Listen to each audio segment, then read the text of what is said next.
Olá, pessoal, para esse nosso novo vídeo que vai ser extremamente prático. Eu tô tão contente de trazer esse assunto aqui, né? Agora a gente vai começar na engenharia na prática, né? Trazer para vocês os conceitos e o que que a gente faz na prática enquanto projetistas, né? Na realidade é bem assim. Eu vou me apresentar, me chamo Flávia Prado, eu trabalho no mercado português há mais de 15 anos. Eu vou falar mais de 15 anos, que ainda outro dia eu descobri que afinal já estou trabalhando na área há mais de 16 anos, mas não interessa, como no vídeo anterior eu falei 15, eu vou manter um pouquinho os 15 aí, não tem problema, né? Hoje em dia eu trabalho como projeto, mas no meu início foi em obra. E eu tenho aí um gabinete de projeto que nós somos especialistas em coordenação de projeto e gestão do projeto em si. Tá? Venho trazer conteúdos, atenção, hoje o conteúdo não é só para os engenheiros, hoje o conteúdo pode ser muito interessante para você, arquiteto, também, porque eu costumo dizer, né, a arquitetura e a engenharia, ela anda junta. E então, se não for um trabalho pensado das duas equipes em conjunto, provavelmente em obra a coisa pode não correr bem, né? Eu falo muitas vezes no meu Instagram, para quem me segue lá, que o projeto nada mais é do que um manual da construção, pelo menos deveria, tá? Quando o engenheiro pega um projeto para trabalhar, quando o arquiteto pega um projeto para trabalhar, nada mais é do que um manual para o construtor, né? O construtor tem que receber um projeto, ele tem que analisar, ele tem que ver as coisas com clareza para poder construir tal e qual, objetivamente, aquilo que vocês colocaram no papel. Tá bem? Então, esse vídeo ele é bastante prático. Eu vou mostrar aqui desenhos, inclusivamente, tá? Vamos falar da prática do profissional do projeto, quais são as nossas dificuldades, quais são o que, que nós precisamos na realidade para começar a trabalhar, tá? Bem-vindo aqui ao canal, estou muito contente de vocês estarem aqui me acompanhando e comenta aqui embaixo também o que, que vocês acharam desse vídeo, se esse conteúdo realmente trouxe valor para a vida de vocês. Então vamos lá, que eu tenho aqui enumerado alguns pontinhos, né, daquilo que eu acho que seja importante quando eu recebo um projeto de arquitetura para trabalhar. Né? Atenção à operação urbanística. Quando vocês recebem um projeto, até para orçamentar, né? Na realidade, quando nós recebemos os desenhos para orçamento, vocês já ficam com alguma clareza sobre que tipo de operação urbanística estamos a tratar. Se estamos a tratar de umas alterações, se estamos a tratar de uma grande reabilitação, de uma ampliação ou de uma construção nova. Aquilo que eu vou trazer aqui para vocês hoje é a análise de um projeto de arquitetura de uma construção nova, tá bem? Mas lá na frente eu penso realmente fazer uma voltada para reabilitação. Muita gente tem dúvida aqui, muita gente me pergunta como fazer uma análise para um projeto de reabilitação e nesse caso especificamente então eu aconselho mesmo aí na obra, tá? Nesse caso aqui do vídeo de hoje, vamos falar de uma construção nova, moderna. Não estamos falando aqui de grandes complexidades, mas sim, na hora da gente fazer o projeto de estruturas dessa moradia, a gente percebeu que existiam ali alguns pontos que necessitavam de reforço, ou de uma espessura a mais aqui e ali, ou de um pilar a mais aqui e ali. E então, é só para dizer para vocês que hoje o conteúdo vai ser extremamente prático. Façam notas, tá? Escrevam aí. Se você é um novo projetista, seja na parte de engenharia ou de arquitetura, esse conteúdo vai ser muito importante para você. Se você já é projetista, trabalha nisso há muito tempo, não teve assim um mentor, né? Quem sabe você não tira bons insights do vídeo de hoje, tá? Papel e canetinha, vamos lá. Operação urbanística é uma coisa que nós ficamos a saber logo a partir da na hora de orçamentar. Muito cuidado na hora de fazer orçamentação para projetos de alterações. Muito cuidado com isso, porque se você não tiver habituado a trabalhar com certa Câmara Municipal, você pode dar um orçamento muito mais caro do que o necessário e você pode dar um orçamento muito mais barato do que aquilo que realmente você vai fazer. Muito cuidado com isso. No vídeo da semana que vem, nós vamos falar sobre. Vou deixar o conteúdo no ar aí, vai ser um pouquinho voltado para isso também. Já falei para vocês que o nosso conteúdo aqui vai ser cada vez mais prático, tá? Eu pretendo realmente trazer a nossa realidade profissional aqui para vocês. Tá bem? Porque na minha altura eu não tive ninguém que me ajudasse ou que me aconselhasse. E se eu tivesse realmente esses vídeos, me ajudariam imenso, tá? Então, primeira coisa que eu faço, eu vou abrir aqui um projeto de arquitetura, tá bem? Espero que vocês consigam ver aí no vídeo de vocês, tá? O que que acontece? Eu tenho aqui um projeto de arquitetura e na realidade quando eu tô falando agora não da parte de orçamento, mas eu tô falando na parte de análise do projeto para começar os projetos de especialidades, ok? O vídeo de hoje é voltado para isso. Vamos entender as dificuldades que eu vou ter nesse projeto especificamente para entender também as necessidades, para poder contactar com o meu arquiteto e dizer para ele o que nós precisamos para encaixar tudo, né? O que é o trabalho do engenheiro? O engenheiro ele vai ter que colocar dentro daquela arquitetura a estrutura, ele vai colocar dentro daquela arquitetura as envolventes, né? As soluções construtivas, né? Ele vai ter que colocar dentro dessa arquitetura as instalações, as infraestruturas, por isso é muita coisa.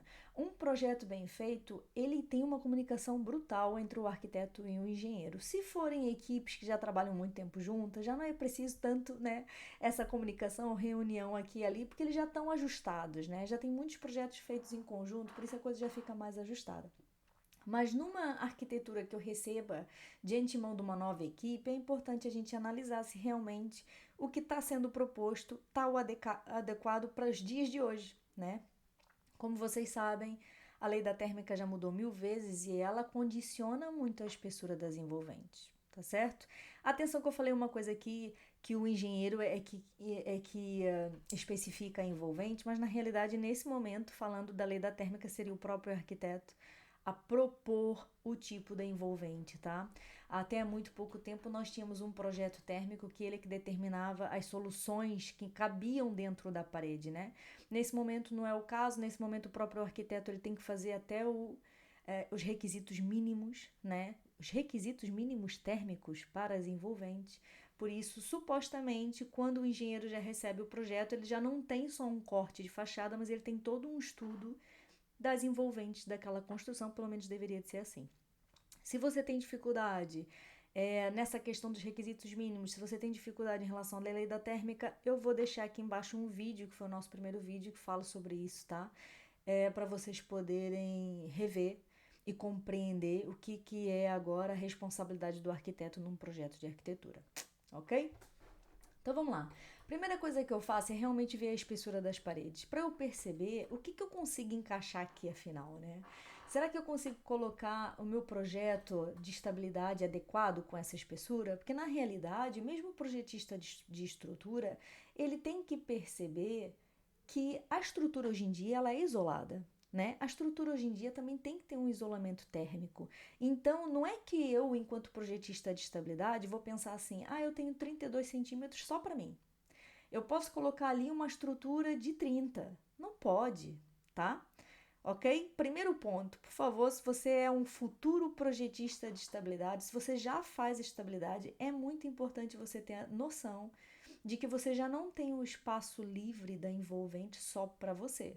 Eu tenho outras coisas que eu tenho que encaixar ali, tá bem? Eu tenho outros elementos que eu tenho que pensar antes de promover aqui a estrutura e eu vou um pouco mais à frente e vou mostrar o projeto de estruturas aqui dessa moradia também, para explicar para vocês até onde é que está o eixo da minha estrutura, né?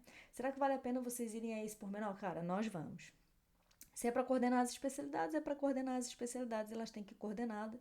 E eu tô falando do projeto de licenciamento, tá? Eu nem tô falando do projeto de execução, ok? Mais à frente eu vou ter um vídeo sobre isso, explicando exatamente qual é a diferença de um projeto de licenciamento e um projeto de execução. Então, primeiras coisas que eu vejo, até na hora de orçamentar eu vejo, tá? Palas, né? E o que são palas? Eu posso estar falando de uma varanda, deixa eu ver aqui um corte. Eu posso estar falando, olha, isso aqui é uma pala, né? Mas é uma pequena pala. Essa daqui é uma pala. Por quê? O que é uma pala, né? É um contrabalanço, é uma consola que a gente costuma falar, né?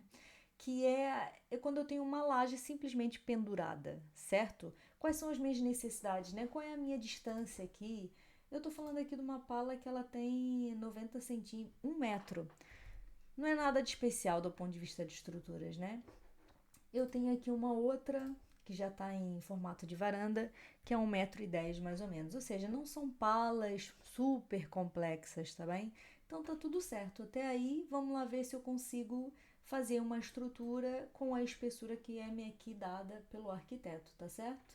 Coisas que eu tenho mais noção também, zonas de caves, né? Qual é o meu vão máximo sem pilares, certo? Qual é o meu vão máximo sem pilares? A gente está falando de 6 metros, ok? Com o tempo, você que é projetista de estabilidade, você vai começando a ter sensibilidade maior para esse tipo de vão, né? 6 metros será muito, será pouco? Falando de uma estrutura de betão tradicional, falando de um projeto de estabilidade que já é feito pelo Eurocódigo, né?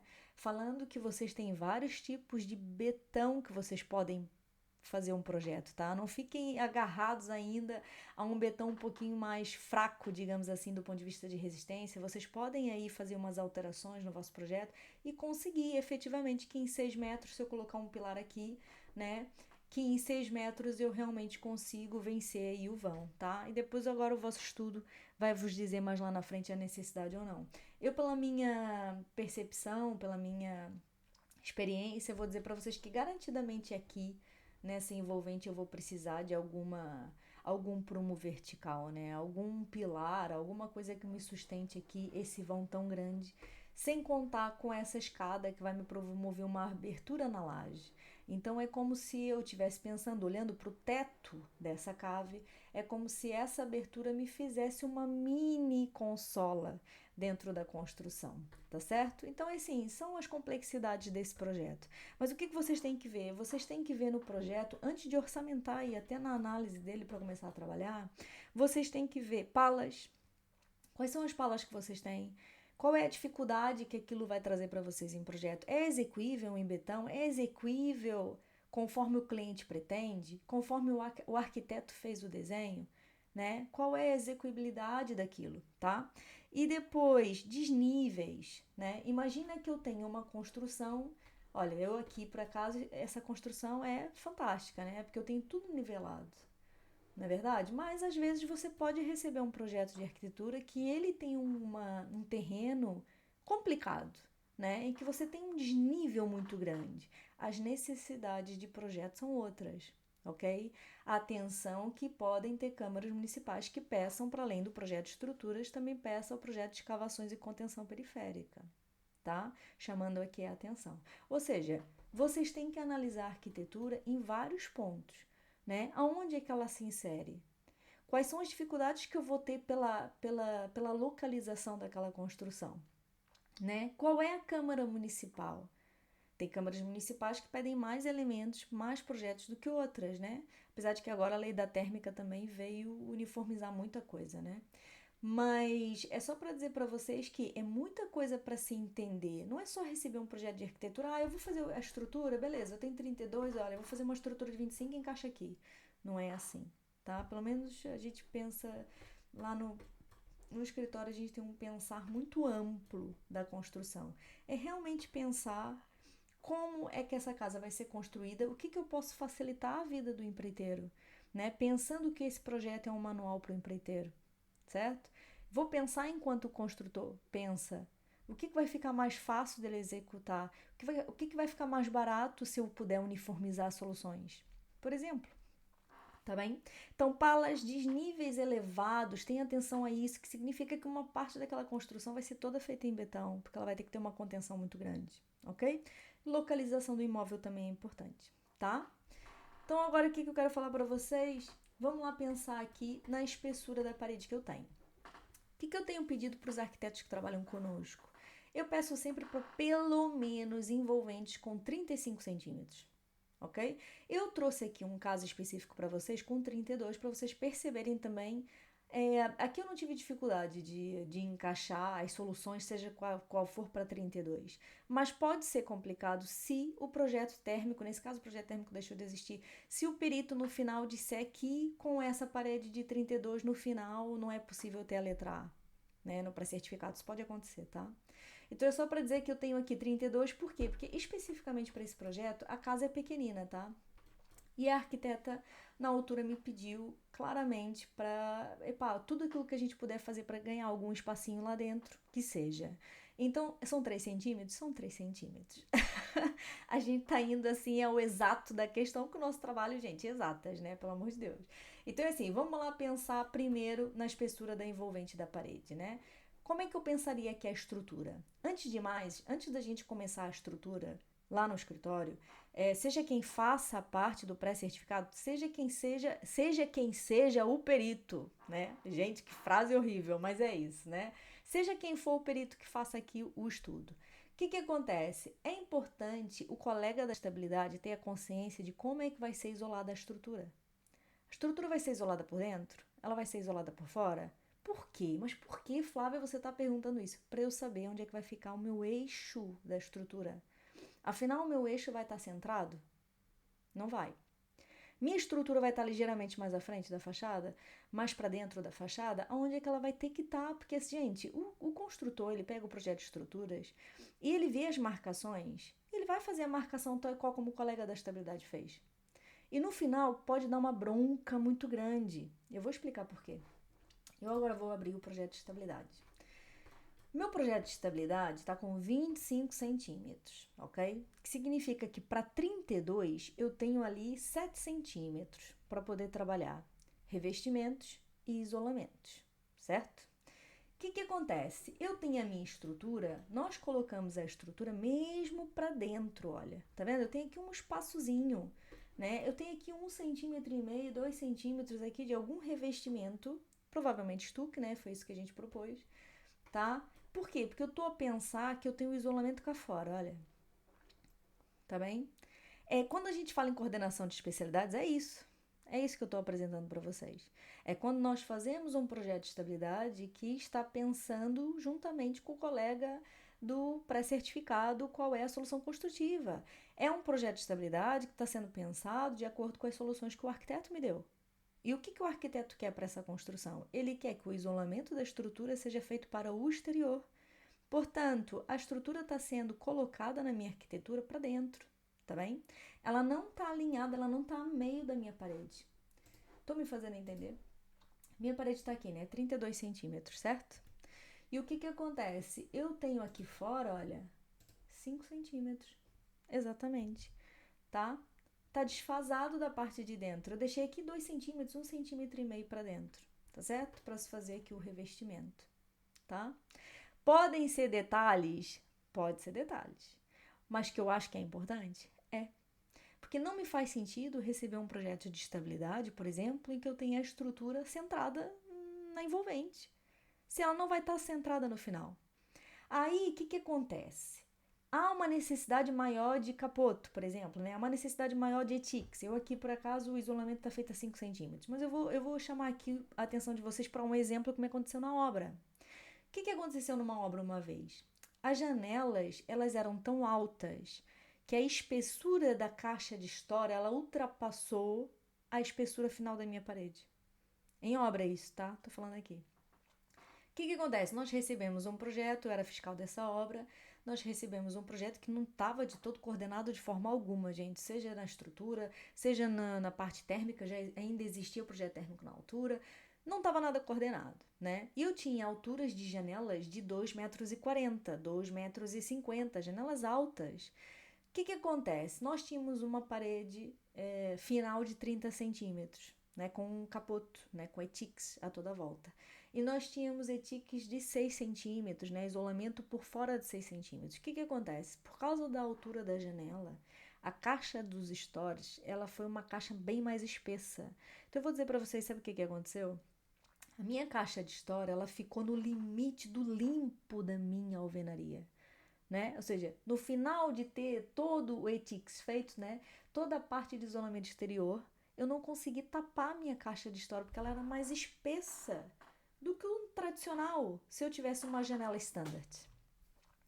E o que aconteceu? Em vez de ter um isolamento de 6 centímetros, eu passei a ter um isolamento de 10. Pensando que a minha estrutura já não estava alinhada, gente, pensa lá. Eu passei a ter, né, em vez de ter o espaço de 6 centímetros do capoto, eu já ultrapassei a implantação, porque se o arquiteto implanta a construção como ele pretende, existem regras.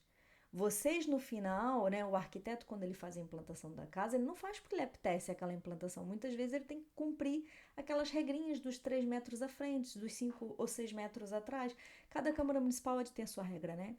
E aí o que acontece? O capoto de 6 centímetros, né? Ele já me ultrapassou ali 2, 3 centímetros da implantação possível, tá certo? Eu deixei de ter os 5 metros atrás para ter 4 metros e 90 e tal. Ah, Flávia, mas isso em obra nunca acontece. Gente, cuidado com isso. A fiscalização da Câmara vai lá. E às vezes vai mesmo. E isso pode dar uma bronca do caraças, entende? E aí o que acontece? Como aquele alçado teve que ficar mais espesso ainda do ponto de vista de isolamento para eu poder tapar a caixa dos stories, eu passei a ter, em vez de um isolamento de 6 centímetros no exterior, para ter um isolamento de 10. Imagina! E aí o que aconteceu com esse alçado, né? Ele ficou bem implantado? Ele está nos limites, né, regulamentares da Câmara? Não, não tá. Ou seja, se eu antes já tinha comido ali 3 centímetros da implantação possível, eu agora aumentei mais 4 centímetros, já estou em 7 centímetros. Então, em vez de eu ter 5 metros de afastamento para a parte de trás, eu passei a ter 4,93 metros. Numa boa, se for lá fiscalização camarária, você pode ter um grande problema. Então, tudo aquilo que você puder em projeto de estabilidade já está no sítio certo, gente, eu não vejo, sabe? Não é um trabalho extraordinário fazer isso, é simplesmente contactar. Ainda para mais agora, pensando que no projeto de arquitetura já temos as envolventes de acordo com a térmica, não tem por que não. Não tem por que vocês não pensarem assim. Tá? Não tem por que o colega da estabilidade não implantar os pilares no sítio certo, já pensando quanto de revestimento você tem no interior, já pensando quanto de revestimento você vai ter no exterior. É importante isso.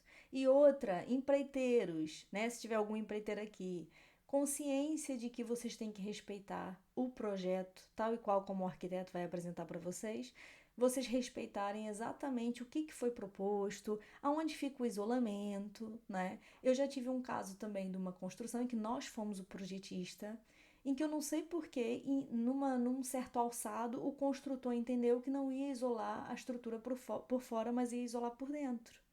Não sei porquê, não tinha uma explicação possível. Mas a realidade é que ele mudou o posicionamento desse isolamento. O que aconteceu com o nosso cliente? O nosso cliente simplesmente perdeu o espaço interior do imóvel. Então é assim, a gente respeita o projeto do arquiteto, tem que respeitar. Não dá para colocar o pilar onde apetece. Não dá para colocar um pilar no interior, né? Ah, porque me apetece. Olha, isso aqui foi muito bem negociado, né? Eu pedi para minha colega para ter aqui esse pilar. Esse pilar foi pedido. Não pus aqui porque me apeteceu. Foi uma necessidade que nós tivemos e foi conversado com a arquiteta no sentido de, olha, será que é possível, né, trazer essa parede de repente para cá? Será que é impossível ter o pilar nessa dimensão? Mas realmente eu precisava dele. E houve uma autorização, tá certo? Houve uma autorização e houve uma mudança no projeto da arquitetura nesse sentido, tá certo? Então, tudo aquilo que eu faço em projeto que possa prejudicar o trabalho do colega, que possa ter mudado alguma coisa dentro do projeto de arquitetura, não tenham dúvidas, eu peço autorização. Eu não faço a minha vontade, isso não é assim, né? Nós temos que respeitar o trabalho dos outros para as pessoas poderem respeitar o nosso também. Esse pilar aqui nasce no piso de cima, tá bem, gente? Ele não tá aqui no meio da sala, né? Na cave, não tá. De forma alguma ele nasce no piso de cima e é por isso que ele tem um design diferente, uma cor diferente, tá? Então eu queria trazer para vocês essa diferençazinha, pode ser uma grande diferença, né? Vocês podem estar falando assim, ah, mas para que isso? Gente, não custou nada. Nós fizemos a estrutura com um espaçamento menor aqui e maior ali. A implantação vai ser certinha, o empreiteiro na hora de implantar eu vou ficar descansada da minha vida e ele depois vai seguir aqui os parâmetros das envolventes, tal e qual como nós temos aqui, tá? O que acontece? No final vocês têm que ter mais ou menos os 32, que é aquilo que foi promovido aqui para essa solução construtiva, né? Nós temos a estrutura com 25, nós temos os tais centímetros cá dentro, por acaso foi considerado 1,5 de estuque no interior, né? O alinhamento da nossa alvenaria está por dentro. Aqui foi considerado um tijolo térmico de argila expandida de 20 centímetros. Atenção a isso, porque normalmente o capoto existe uma camada de reboco que é colocada principalmente na zona de alvenaria e por isso que consideramos aqui um rebocozinho, tá bem? E depois vem a parte do isolamento, em que eu aqui, por causa de ter uma parede de 32 centímetros, houve a necessidade de fazer uma diferenciação do isolamento. Então eu tenho o isolamento, olha, eu tô falando com vocês mostrando a imagem e vocês não estão vendo a imagem, né, gente? Erro de gravação, corta. Desculpa lá, olha, eu vou mostrar pra vocês. Nós temos aqui a solução construtiva, né? O pilar de 25, conforme eu tinha falado. Eu tenho aqui o revestimento no interior, certo? Que é o tal estuque que nós tínhamos falado. O tijolo térmico, que nesse caso foi pedido um tijolo térmico de argila expandida. Se eu tivesse tido a possibilidade de ter 35 centímetros de parede, eu já poderia ter considerado aqui um tijolo, um bloco térmico de 25, ok? Podia ter considerado um bloco térmico de 25 e que nesse caso é o tijolo térmico de argila expandida, na realidade é tijolo térmico ou bloco térmico, tá? E eu poderia ter considerado com 25 centímetros aqui e todo o isolamento pelo exterior seria igual. Seria uniforme, provavelmente, tá bem? Aqui nesse caso específico eu tenho mais necessidades de isolamento na zona de alvenaria e eu posso ter isolamento um pouco menor na zona de estrutura em betão e foi exatamente aquilo que a gente considerou aqui, tá certo? Esse é um projeto, gente, todos os projetos nossos são pensados da mesma forma, tá? Tudo encaixa, tudo tem um encaixe perfeito, porque senão não faz sentido, tá? Muitos gabinetes trabalham com os colegas separados, né? O colega da estrutura, o colega da térmica, da acústica, né? Como se fossem pessoas responsáveis pelos seus projetos específicos, mas não trabalham no mesmo lugar e não trabalham de todo em equipe. Às vezes, até o arquiteto que concentra essa informação desses técnicos separados, ou existe um engenheiro que concentra essa informação para os seus colegas projetistas. Muita atenção a isso, gente. Uma coordenação de projeto bem feita. Olha, já tive muitos elogios em obras do empreiteiro ter falado: epá, ainda bem que vocês pensaram nisso, ainda bem que vocês pensaram naquilo. Olha, resolveu muito do problema que eu tenho nas obras. Façam isso. O nosso trabalho, eu já falei para vocês, é de boca em boca. Quanto mais e quanto melhor o trabalho de vocês, isso se nota, tá? Vocês hoje podem fazer um projeto e de repente, pelo valor que vocês estão pedindo do projeto, vocês têm muito trabalho. Mas quando esse trabalho chega na obra, provavelmente alguém vai falar de vocês, ou bem ou mal. E é quando o projeto está na obra que a gente vê se o projetista ele é bom, tá? Não é quando vocês terminam e passou na câmara. É quando ele chega no construtor e o construtor vê que realmente vocês pensaram nas coisas. É que ele vai, pô, realmente essa pessoa que ela sabe aquilo que ela tá a fazer. E aí, olha, gente, é livre, sabe? O falar uns para os outros, o fazer esse tal, né? Essa recomendação uns aos outros. E aí você vai aumentando o volume de trabalho. Mas entenda, o fato de você ter um aprovado na Câmara não significa nada. Nada, até porque as especialidades, a engenharia, quando entrar na Câmara Municipal, os colegas da Câmara, eles só basicamente veem o termo de responsabilidade, tá? Pouco vem o nosso projeto, tá bem? Então é só para dizer que há esse pensar cuidado. Não dá mais trabalho. Isso é uma questão de hábito, tá certo? Não dá mais trabalho, né? Parede interior, nós tínhamos aqui uma espessura muito pequenina, nós tínhamos 15 centímetros de parede, então há um respeito pelo trabalho do colega. Houve a possibilidade de respeitar. Quando não há essa possibilidade, o que nós fazemos? Avisamos o colega, tá? Olha, atenção que essa parede não é de 15. Não é que ele não precise de mudar no licenciamento, não é isso, mas é uma questão de respeito, a gente avisar, tá? Olha, no final, na obra, ele vai ter que ser assim, vai ficar mais espesso, tá certo? Ok? Olha, a situação da caixa dos stores, né? Qual é a espessura? Gente, a gente vai ao detalhe de colocar qual é o tipo de caixa de store. Tá? Se vocês acharem que não é necessário, pronto. Em projeto de execução é realmente necessário, o projeto de licenciamento não é de todo, mas aqui a gente tem esse cuidado, tá bem? Então, vou voltar lá à minha arquitetura, tá? Então, os cuidados que eu digo para vocês é realmente o alinhamento da estrutura é algo muito importante. Ele não é pouco, ele é muito importante, tá certo? Mais coisas que eu quero falar para vocês. Elementos que não são claros e que quando a gente recebe no projeto da arquitetura, arquitetos, vocês têm que começar a pensar nisso, porque realmente pode trazer uma dificuldade e pode até trazer uma dificuldade de representação no projeto, que é chaminés, coretes, olha, até fiz uma lista aqui. Chaminés, coretes, casa das máquinas da piscina. É algo que eu pergunto muito quando eu recebo o projeto de arquitetura, tá? Aonde está a casa das máquinas da piscina? Aonde eu devo colocar a casa das máquinas da piscina? Porque no meu projeto dos esgotos ela tem que estar lá implantada, tá certo?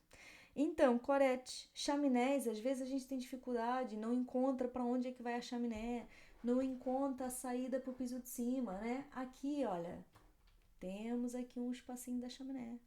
Maravilha! Mas nem sempre isso acontece.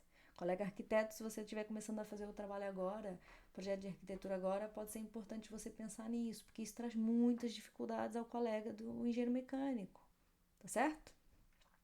Equipamentos e a sua localização também é outra conversa que eu tenho sempre. Por quê? Porque nem sempre o engenheiro ele tem contato com o cliente.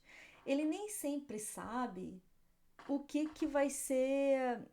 Olha, eu tô falando com vocês e perdi o hábito aqui de trocar a câmera. Desculpa. A chaminé tá aqui pensada, tá bem? Tá aqui pensada dentro do roupeiro. Tá certo? Ok? Ainda bem. Deixa eu ver lá na cobertura. Olha, continua a ter a chaminé no mesmo lugar. É importante vocês terem esse pensamento vertical. Não fica achando, porque o colega é o engenheiro mecânico depois. Não dá. Vocês têm que colocar a chaminé, vocês têm que prever esse tipo de prumada, né? Imagina que eu tivesse um quarto completo aqui. Como é que eu fazia subir essa chaminé, né? E depois, assim, ninguém gosta daqueles cantinhos de pilares falsos. Eu percebo perfeitamente isso. Tá bem? Mas é importante prever coretes, prever a subida da chaminé em projeto de licenciamento também, tá? Tá bem? Tudo aquilo que o arquiteto, na realidade, ele pensa na arquitetura, mais, mais exata ficam as coisas no final. Não sei se estão me fazendo entender, né? Se o arquiteto ele prevê que a espessura da parede da casa de banho seja necessária, ou seja, aumentar a espessura. Olha, eu vou dar aqui um exemplo. Imagina, eu tenho aqui as tubagens dessa minha casa de banho, né? Pra fazer subir, não, mas pra fazer descer. Olha, tá vendo? Eu tenho duas casas de banho. Essa aqui é do piso 1 e eu tenho aquela do piso de baixo, né? Pode ser importante para mim, ainda pensando em arquitetura, ter uma caixa d'água aqui, pra não ficar com os cantinhos, né? Fazer assim, olha, vou mostrar pra vocês. Pode ser importante para mim que o arquiteto pense. Peraí. Pode ser importante para mim que o arquiteto pense em andar com essa parede 10 centímetros para fora, certo? Ok? Pode ser importante para mim que essa parede ande 10 centímetros para fora. Olha, isso aqui ficou tudo errado, mas eu vou voltar para trás, peraí. Exato. Pode ser importante para mim que toda essa parte aqui, incluindo a parede, né, ande para frente 10 centímetros. Para quê? Para eu ter um espaço cá atrás para poder fazer os meus tubos de queda, né, a descida desse esgoto para o piso de baixo, a subida da ventilação dessa casa de banho, né? Então o que eu faço? Normalmente eu falo com o arquiteto e passo, calhar, em vez de fazer um cantinho aqui do mocorete, quase ninguém gosta, será que não seria interessante pegar toda essa parede e aumentar ela um pouquinho? Eu sei que essa casa de banho já é bastante estreita, né? Mas tentar algo nesse sentido. Se não for essa parede aqui, olha que seja essa, né? Ganhar aqui um espacinho, tá vendo? Alguma coisa, porque, olha, aquilo que não foi pensado aqui, em obra vai ser pensado garantidamente, tá? E aí o que acontece? Aí no projeto dos esgotos você tem o tubo de queda aqui, que eu não aconselho que vocês façam o tubo de queda aqui, tá? Para vocês não ganharem responsabilidade caso o empreiteiro entenda que ele vai furar as vigas para passar algum tubo de queda. Eu não faria assim. O tubo de queda eu colocaria aqui dentro, né? E depois em obra a gente ia ter que arranjar uma solução para esconder esse tubo. Mas a realidade é importante, porque ele vai descer, ele vai chegar na casa de banho de baixo e ele vai subir, porque eu preciso que ele seja ventilado, né? A casa de banho tem que ser ventilada, tá certo? Então é só para dizer que assim, esse aqui é um projeto de licenciamento, olha, tá vendo aqui, ó? Tenho mais uma coretezinha que foi pensada, maravilha. É de aproveitar, eu tenho um roupeirozinho ali, olha, maravilha, eu tenho mais um espaço para poder passar instalações técnicas.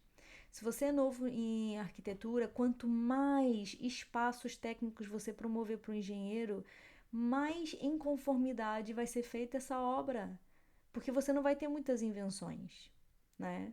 Ou seja, na realidade você está sendo bastante objetivo aqui. Não, eu quero que a minha chaminé passe dentro do roupeiro. Porreiro, tá?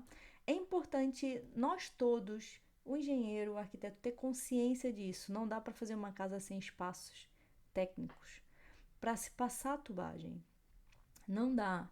E se esse projeto aqui, por acaso, não vai ter climatização, mas se ele tivesse climatização por condutas, né, ar-condicionado por condutas, mais complicado era. Por quê? Porque se eu for no meu projeto de estabilidade, né, vocês vão ver que, olha, eu vou aqui para o piso de cima.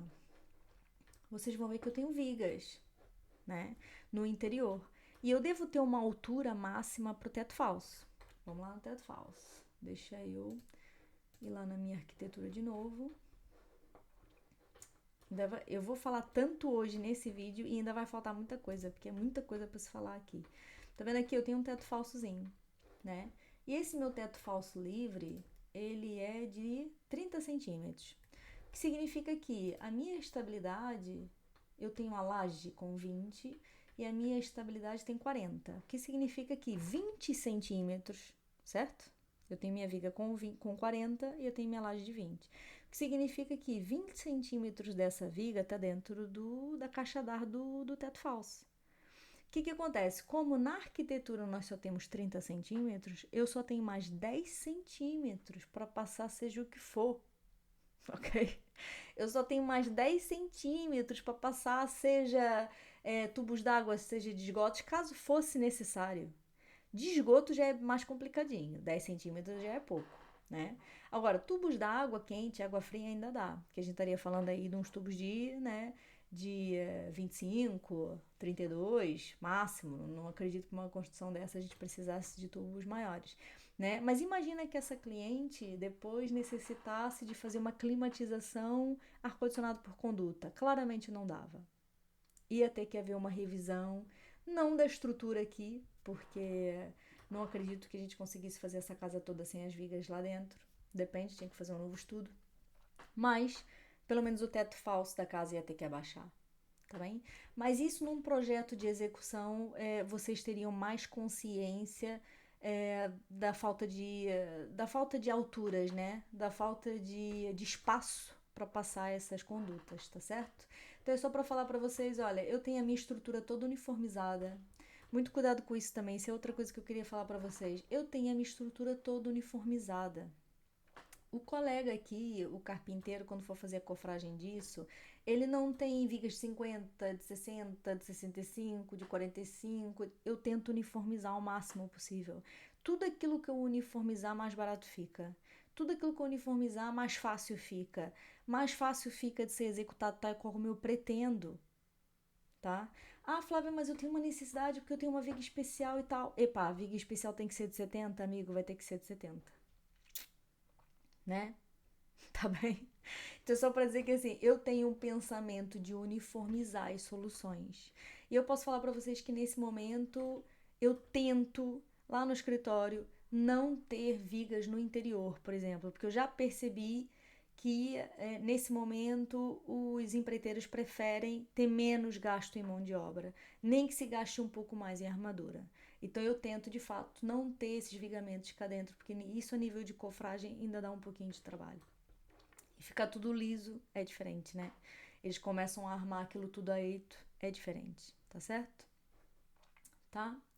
Então, uniformizar é o segredo da coisa e colocar já espaços técnicos, tá bem? Espaços técnicos, gente, é vida. Espaços técnicos é vida, tá certo? Arquiteto, por favor, olha, corete para chaminé. Ah, ainda tem uma outra questão que eu não falei aqui.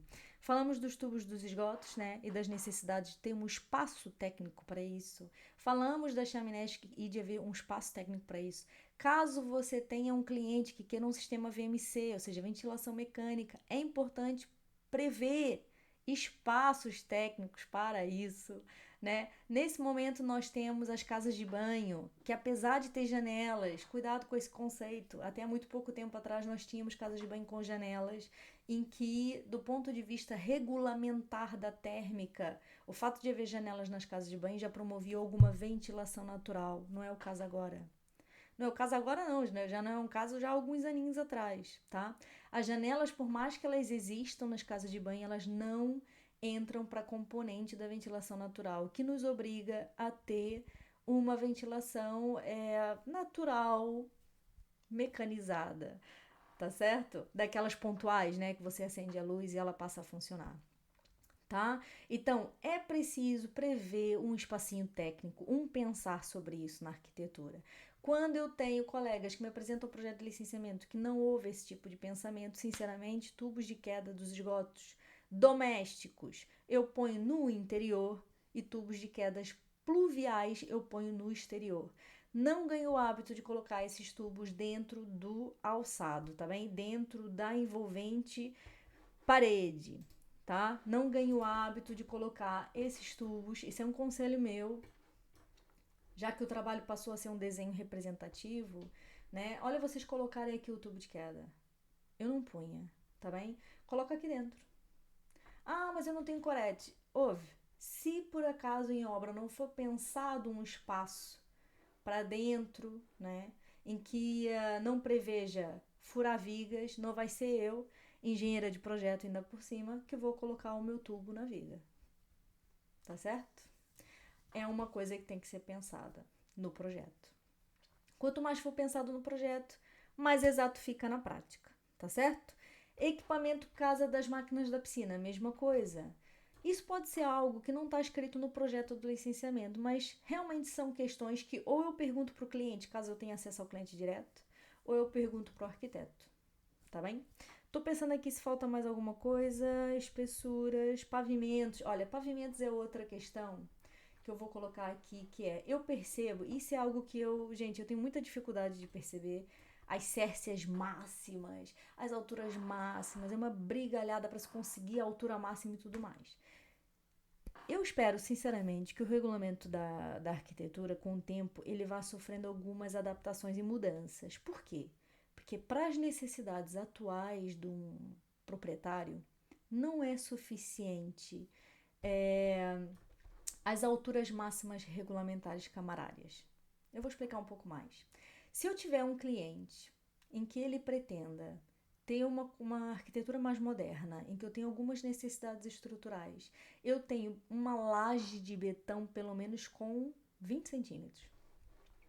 Eu vou pegar aqui o exemplo desse projeto, né? Pensando dentro de casa. Olha, eu tenho aqui uma espessura de 30 centímetros. Vamos ser práticos. Eu tenho 20 centímetros do meu projeto de betão. Eu tenho a caixa d'água embaixo, beleza? Daqui do teto falso. E eu tenho sobre esses 20 centímetros, pelo menos 12 centímetros de betonilha. Já passei dos 30, tá certo? Pelo menos. Por quê? Porque eu tenho o meu esgoto passando aqui em cima, certo? Porque eu não consigo passar ele aqui embaixo. Eu acabei de falar para vocês que eu tenho vigas, em que as minhas vigas vão 20 centímetros aqui para baixo, certo? As minhas vigas vão 20 centímetros aqui para baixo.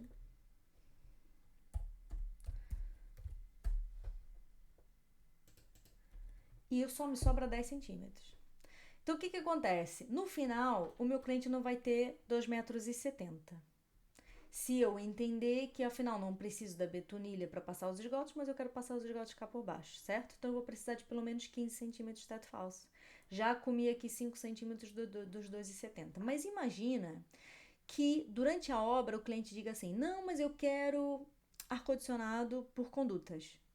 Eu posso falar para vocês que esse teto falso, ele além de baixar os 5 centímetros para passar os esgotos, ele vai ter que baixar aí mais uns 15. Já deixei de ter 2,70 metros, gente, há muito tempo. Já passei a ter 2,50 metros. E realmente nós temos nesse momento clientes que querem ter tetos falsos, querem ter tetos mais altos. É muito complicado isso. Em edifícios, mais complicado fica. Por quê? Porque eu não tenho uma arquitetura em que me dê a espessura certa dos revestimentos necessários, tá? Eu percebo por quê. Porque vocês depois no final querem garantir a altura máxima regulamentar. Eu percebo claramente. Mas, na prática, depois da obra, isso pode ser um problema. Eu tenho uma obra em que eu não fui a projetista, mas que acompanho, que é uma obra em Lisboa em que eu posso dizer para vocês que nós já íamos com os apartamentos com 2,40 metros e tal, né, de altura livre dentro dos apartamentos. Por quê? Porque é uma construção de luxo, né? O arquiteto considerou no pavimento 25 centímetros limpos. Se só a estrutura são 20 centímetros, 5 centímetros não é suficiente. Teto falso, a gente teve que abaixar absurdamente, porque se tratando de uma construção de luxo, estamos falando de ar-condicionado por conduta. Eu tenho uma necessidade brutal de caixa d'ar. E não é só isso, eu tenho nesse momento clientes que querem piso radiante. E o piso radiante hidráulico ainda vai comer mais qualquer coisinha aqui desse revestimento sobre o piso. Então, era importante, né? Se tiver algum legislador aqui da arquitetura, você já sabe aquilo que eu estou falando, era importante a gente ter um pouquinho mais de liberdade aí com as alturas dos edifícios, né? Eu me chorando aqui, a nossa prática profissional. Por quê? Porque na prática depois fica difícil colocar tudo aquilo que o cliente de fato necessita no imóvel e depois você ter um pé direito porreiro, né? Tá? As casas mais nobres, as casas mais bonitas, ela tem um pé direito mais imponente, né? Mais alto. Então, realmente é uma pena que eu tenho aí os regulamentos limitarem as alturas a esse ponto, né? Em que agora no projeto da arquitetura eu vejo ali um teto falso livre de 2,70, mas mediante o tipo de instalações técnicas que o cliente pretenda, esse pé direito pode abaixar bastante, tá? Isso é algo que muitas vezes a licenciamento ainda não se tem em conta, mas que no projeto de execução claramente vocês vão ter, caso o cliente tenha presente aquilo que ele quer agora, né? Porque muitas vezes depois em obra há algumas alterações, afinal ficou mais barato, olha, afinal o piso radiante hidráulico ficou mais barato do que eu pensava. Não é o caso, né? Porque é um tipo de instalação bastante cara ainda. Mas pode haver alguma mudança nesse sentido e depois mudar aqui algumas características no interior do imóvel. Tá bem? Ok? Vou pedir para vocês comentarem aqui embaixo. Vou pedir para vocês serem bastante claros se realmente esse vídeo ajudou vocês ou não. Ou se atrapalhou vocês, né? Que vocês antes achavam que era algo bastante mais simples, que não é, de fato não é. Ah, e eu ainda tenho mais um ponto para falar com vocês, que é isso aqui, olha. Nós temos o cuidado, nós no escritório temos o cuidado de tentar levar a viga, olha, tá vendo aqui? Eu tô falando 90 centímetros. É importante vocês pensarem se vai ser interessante para vocês ter a caixa dos stores, certo? E depois ter a minha viga um pouco mais aqui em cima. Se vocês querem levar a viga, né, o talão de viga até o topo da caixa dos stores. Pode ser interessante vocês pensarem nisso numa obra, tá? Eu tive um projeto em que o cliente tinha um vão de janela de 7 metros. E nesses 7 metros ele ia ter duas caixas de stores, né? Porque não é possível ter uma caixa de store única de 7 metros. Mas ele ia ter duas de 3,5, 3,5. E então, o que nós fizemos? Eu levei a minha viga de betão até o topo da caixa dos stores. E a minha viga de betão ficou com uns 70 centímetros. Em cálculo de dimensionamento, eu precisava daqueles 70 centímetros? Não precisava. Me bastava 50 centímetros. Em cálculo estrutural, ok? Mas, do ponto de vista de execução, eu pensei que poderia ser mais fácil para o empreiteiro fixar aquela caixa de store tão extensa na minha própria estrutura. E eu vou dizer para vocês, na altura o empreiteiro gostou bastante. Foi a única viga de 70 que eu tinha. Todo o resto não houve necessidade, porque eram janelas menores. Mas de fato ele falou, pô, ainda bem que você pensou nisso. Tá vendo? Então é importante vocês pensarem um pouquinho mais além, tá? Não fica naquela caixinha da vossa especialidade. Ah, eu vou produzir projeto para depois receber o meu dinheirinho, entregar na Câmara, aprovou, que maravilha. Porque aquele projeto depois vai para a obra, gente. Tá? E é na obra que vocês vão ser avaliados se realmente foi um bom ou um mau projeto. Eu já vi pessoas serem contratadas para fazer vários projetos e depois quando chegou em obra o problema foi tão grande que realmente já não houve contratação para aquela pessoa, porque ela não adequava o seu trabalho à realidade da execução, tá? É claro que depois os empreiteiros dão sempre aquela choradinha na estrutura, né, minha gente? Eu sei que eu conheço vocês. Eu ando nas obras, eu sei que vocês estão sempre aí daquela choradinha. Ah, não preciso tanto ferro. Mas vocês têm que, né? Vocês têm que fazer exatamente aquilo que está no projeto e ponto, gente. É responsabilidade de cada um, separadamente aqui. Cada um tem o seu papel no jogo, né? Tá? Penso que seja só isso, eu tô vendo aqui para ver se me falta alguma coisa, mas eu acho que não. Tentei ser clara aqui para vocês as necessidades, o que vocês têm que ver antes de começar a fazer o projeto, tá? Comenta aqui para mim o que vocês acharam. E o próximo vídeo vai ser um pouquinho a extensão daquilo que a gente tá falando hoje, tá? Beijinho. Tchau, tchau.